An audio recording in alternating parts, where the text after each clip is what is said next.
waxaad igu kalliftay qof walba oo magaca jacayl wado inaan u arko qof cadowgayga ah. taasi waxaa ugu wacnaa kalsoonidii aan ku siiyey, farxaddii aan ku siiyey, jacaylkii xaddhaafka ahaa ee aan kuu qaaday. mar walba waxaa ahayd qof dadkayga qaalisan. waxaan kusoo kici jiray subaxii anigoo raadinaya farxaddaada halkay taalo, adiguse laakiin marba waad dareemi weysay, waad fahmi weysay. abaalna waxaad iga dhigtay jacaylka adiga aan kuu qaaday inaan ku ahay dembiile. waxaad ii gelisay xabsi aadna cidna fahmi karin. waxaad igu qasabtay in habeenkii maalintii adigu keliya aan kaa fikiro. waxaan kaa haleeyey iyo jacaylkaan kuu qaaday miyaa dembi ahaa? cid walba oo dunida ku nool waad iga duwanayd. marba waxay ahayd qofkaygu qaalisan. habeenkii markaan seexdo inta aan hurdo waxaan ka fikiri jiray adigu keliya, sidaan beritole farxad ku siin lahaa. adiguse laakiin ma ahayn qof qalbigiisa u dareemi karo jacaylka baaxadda weynaan kuu qabo. kuna ladan kelmadaha macaanan mar walba ku oran jiray, ereyadaan qalbigayga ka soo xuli jiray, masaafkaygaan kuu soo marin jiray si dhagahaaga iyo qalbigaagabay ugu heshadaan. adiguse laakiin marna makuu ahayn kuwa ku qanciya. xitaa dunida oo idil ayaan kaaga soo go'ay. wax walba oo dadka ii sheegaan ma aanan aamini jirin. waxa keliya ii muuqda ayuu ahaa jacaylkaan adigu ku qabo. laakiin adigu waxaad igu noqotay qof aanan marna dareemi karin jacaylka loo qabo. waxaad noqotay qof dantiisa keliya ka fiirsado nolosha. maadan ahayn qalbigan daacadda kuu ah, qalbigan nadiifka kuu ah, qalbigan u soo jeeda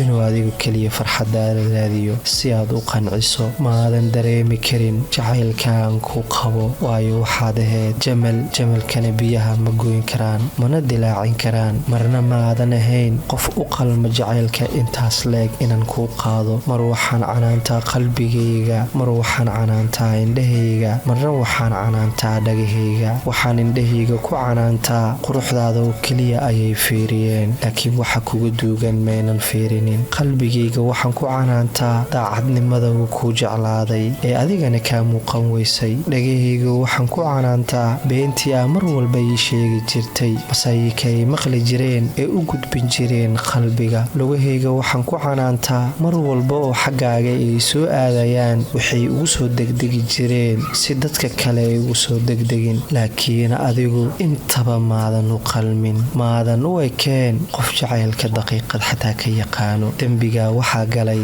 qalbigayga oo kaashanaya indhahayga iyo dhagahayga. laakiin waxaad iga dhigtay qof ka qaaday mas-uuliyad kale oo intaba maantay ka soo gudbay. dhibaatadaasi ii geysatay nafteedii qalbigayga ma dhihi kara adiga ayaa ii geystay, waayo qalbigayga ayaa ii geystay. waayo isaga ayaa kuu jeclaaday si doqonnimo ah. isaga ayaa ku aaminay isagoo marba aana ka shallaynin. hubaal waxaa ah farxadda dunida taala ayaad iga qarisay. jacaylka quruxda badan ayaad igu bedeshay mugdi. adiguse laakiin maantay markaan intaas ka soo meertay ayaad waxaad leedahay waxaan dareemay wixii shalay aad dareentay. hubaal waxaa ah inuu jacaylka yahay shay qaali ah, shay qiimo badan, laakiin waxa uu ku qurux badan yahay qof qiimo badan oo qalbi qurux badan leh in la jeclaado. marmarka qaar waxaad isweydiinaysaa inaad qof jeclaato miyaa dembi ah, inaad qof aaminto miyaa dembi ah. alla nolosha dhibaato badana markii qof aad jeceshahay mase uu ku fahmaynin, mase uu ku garanaynin daacadnimadaada. way xanuun badan tahay, way kulushahay markaad qof daacad u tahay ayna u muuqanin daacadnimadaada keliya ay u muuqato been ku hoos duugan tahay khiyaano. runtii jacaylku waa wax jira, adiguna waan sugayay maantay oo kale inay timaado oo sidaan shalay wax u dareemayay adigu aad u dareento. hubaal waxaa ah in jacaylka maantay aad xumayso aad beri u baahan doonto. waxaan intiinaba idin leeyahay dhegaysanayo mar walba ha khiyaanin